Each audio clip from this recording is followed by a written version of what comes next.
আসসালামু আলাইকুম ওয়া রাহমাতুল্লাহি ওয়া বারাকাতুহু। আলহামদুলিল্লাহ, আল্লাহ রাব্বুল আলামিনের দরবারে লাখ কোটি শুকরিয়া যে আল্লাহ আমাদেরকে এতেকাফে বসার তৌফিক দান করছেন। সে আল্লাহ পাকের দরবারে শুকরিয়া জানাই, সকলে বলে আলহামদুলিল্লাহ। তার পাশাপাশি দরুদ ও সালাম পৌঁছাই নবীজির শানে, সকলে বলি সাল্লাল্লাহু আলাইহি ওয়াসাল্লাম। সম্মানিত উপস্থিতি, এতেকাফের উদ্দেশ্য কি? এতেকাফের উদ্দেশ্য হচ্ছে দুনিয়ার ভালোবাসা, দুনিয়ার মহব্বত, দুনিয়ার স্বামী স্ত্রী সন্তান সন্ততির মহব্বত ত্যাগ করে আল্লাহর সান্নিধ্য অর্জন করা। সুবহানাল্লাহ। এতেকাফে করতে হলে আগে সহি নিয়ত লাগবে। নিয়ত ব্যতীত এতেকাফ কবুল সহি হবে না। এজন্য নিয়ত করতে হবে। আমার খাঁটি নিয়ত, ইন্নামাল আমালু বিন্নিয়াত, নিয়তের উপরেই প্রত্যেকের কর্মের ফলাফল প্রতিদান দেওয়া হয়। সুবহানাল্লাহ। আমি মাহে রমজান মাসের প্রথম রমজানের রোজার থেকেই আমি নিয়ত করেছি, আল্লাহ আমি 10 দিনের এতেকাফে বসবো, আল্লাহ তুমি কবুল করো। আল্লাহ মনের আশা পুরা করেন, আমিন। আপনারা সকলেই দোয়া করবেন আমার জন্য। আমি এই গুনাহগার, আল্লাহ আমাকে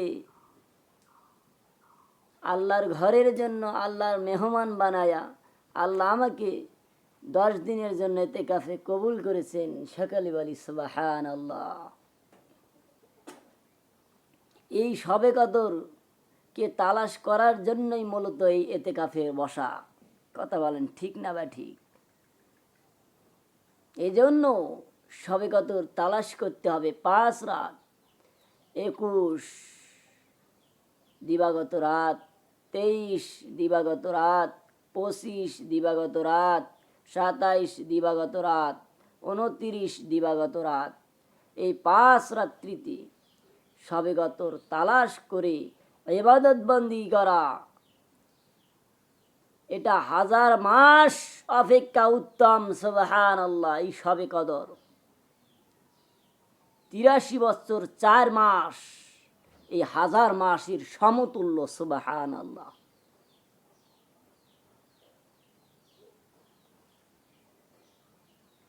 আমার নবী বলেন, সাহাবীরা আমার আগেরকার নবীর উম্মতের হায়াত ছিল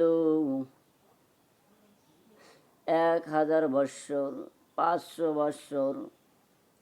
সাহাবীরা এই কথা শোনার পর আফসোস করলেন, ইয়া রাসূলুল্লাহ, ইয়া হাবিবাল্লাহ, হুজুর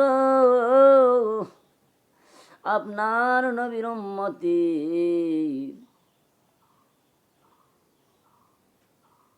হায়াত মাত্র 30, 35, 45, 60 বৎসর হবে। এই অল্প হায়াতে তারা কি এমন ইবাদত করবে? আর আগেরকার নবী রসুলের পয়গম্বরের উম্মতের বয়স ছিল, হায়াত ছিল লম্বা। এরা বেশি বেশি নেকির কাজ করে জান্নাত পেয়ে ধন্য হয়েছে। কিন্তু আমরা এই অল্প সময়ের মধ্যে কি এমন আমল করব? আমার নবী ডাক দিয়ে বললেন, ও আমার সাহাবীরা রে, তোরা কি জানো না আল্লাহ এমন একটা রাত্রি দিয়েছি, শবে কদর, এটা 1000 মাস অপেক্ষা উত্তম। কেমন 1000 মাস অপেক্ষা উত্তম? 83 বছর 4 মাস এর চাইতে অধিক উত্তম। এই শবে কদরকে বান্দা যদি রাত্রিতে জাগরিত থাকিয়া শবে কদরের নামাজ পড়ে 2 রাকাতের নিয়তে যত বেশি সম্ভব সামর্থ্য অনুযায়ী পড়তে পারে, কোরআন শরীফ তেলাওয়াত করে, জিকির আজকার করে, ইবাদতে কাটিয়ে দিবে গো যে আমার উম্মত। ওই ব্যক্তির নিজের যে জীবনের গুনাহ মাফ করে নিয়ে তাকে আল্লাহ জান্নাত দান করে দিবেন। সুবহানাল্লাহ। ও বন্ধু, এই সবে কদর এমন একটা রাত গো, আল্লাহর নবী বলেন তোমরা এই সবে কদরে একটা দোয়া বেশি বেশি পড়ে পাঠ করো। আল্লাহুম্মা ইন্নাকা আফুউন তুহিব্বুল আফওয়া ফাফু আন্নি। আল্লাহ তুমি মাফ করো, তুমি ক্ষমাশীল, তুমি আমাদের জীবনের গুনাহ মাফ করো। আল্লাহ রাব্বুল আলামিন যেদিন সবে কদর হয়ে যায়, আল্লাহ রাব্বুল আলামিন সপ্তম আসমান থেকে প্রথম আসমানে নেমে ডাক দিয়ে বললেন, হে আমার বান্দা বান্দিরা, তোরা কে আছো? অভাবের মধ্যে আছো, তোমরা আমি আল্লাহর কাছে সাহায্য চাও, আমি তোমাদের অভাব দূর করে দেওয়া। তোমরা কার কতটুকু হায়াত আছে, কার কতটুকু মওত আছে, তোমরা আমি আল্লাহর দরবারে পেশ করো। আমি আল্লাহ তোমাদের হায়াত মওত বাড়াইয়া দেব। সুবহানাল্লাহ। শুধু তাই নয়, আল্লাহ রাব্বুল আলামিন বলেন, ওয়াসজুদু ওয়াকতারিব। বান্দা তুমি সিজদা দাও, আমি আল্লাহর নিকটবর্তী হয়ে যাও। আল্লাহর কাছে নিকটবর্তী হওয়ার একমাত্র মাধ্যম হচ্ছে সিজদা। ও বন্ধু, আজ দেখা যায় দেশের দশকে এতেকাফে কেউ বসতে চায় না, কিন্তু আমি গুনাহগারকে আল্লাহ এতেকাফের জন্য 10 দিন কবুল করেছে। আল্লাহ গো, তুমি বলেছো ইন্নামা আমওয়ালুকুম ওয়া আওলাদুকুম ফিতনা। দুনিয়ার ভালোবাসা, দুনিয়ার জমি জমা, টাকা পয়সা, বাড়ি গাড়ি, সন্তান সম্পত্তি সব পরীক্ষার বস্তু। আল্লাহ, এই দুনিয়ার ভালোবাসা মহব্বত ত্যাগ করে আল্লাহ তোমার সান্নিধ্য পাওয়ার উদ্দেশ্যে সহি নিয়তে আল্লাহ তুমি এই গুনাহগারকে 10 দিনের জন্য ইতিকাফে কবুল করেছো। আল্লাহ, আমি তোমার দরওয়াজায় হাজির। আল্লাহু আকবার। আল্লাহ, তুমি এই গুনাহগারকে ফেরত দিও না, আল্লাহ তুমি মাফ করে দাও। আল্লাহ, ইতিকাফের ওসিলায় এই মহল্লাবাসীকে আপনি নাজাত দান করো। আল্লাহ, এই সবে কদর আসতেছে, এই সবে কদর আল্লাহ ইবাদত বন্দেগি করে নিজের তাকদীর, নিজের ভাগ্য পরিবর্তন করার তৌফিক দিয়ে দাও। আল্লাহর নবী বলেন, একমাত্র ভাগ্যকে খণ্ডন করতে পারে দোয়ার মাধ্যমে। ও বান্দা বান্দিরা, কেন নামাজ পড়বে না? ও মা বোনেরা, কেন পর্দা করবেন না? কেন স্বামীর খেদমত করবেন না? এ যুবক ভাইরা, তোমাদের আমি হাতে পড়ি, পায়ে পড়ি। আর দাড়ি কাটিও না, নবীকে আঘাত দিও না, নবীর সুন্নাত মাথায় টুপি রাখিও, লম্বা পাঞ্জাবি গায়ে দিও। এ যুবক, কেন তুমি নামাজ পড়ো না? আমিও তোমাদের মতো একজন যুবক, আমিও পারতাম টুপি ফালাইয়া দিতে, আমিও পারতাম লম্বা পাঞ্জাবি পায়জামা বাদ দিতে, আমিও পারতাম দাড়ি কাটতে, কিন্তু না না, কোরআন হাদিস ঘেটে দেখলাম আল্লাহর কোরআন সত্য, রসুলের হাদিস সত্য, আল্লাহর আযাব শক্ত।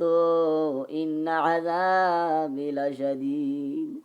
আল্লাহর আযাব বড় শক্ত, আল্লাহর আযাব সত্য।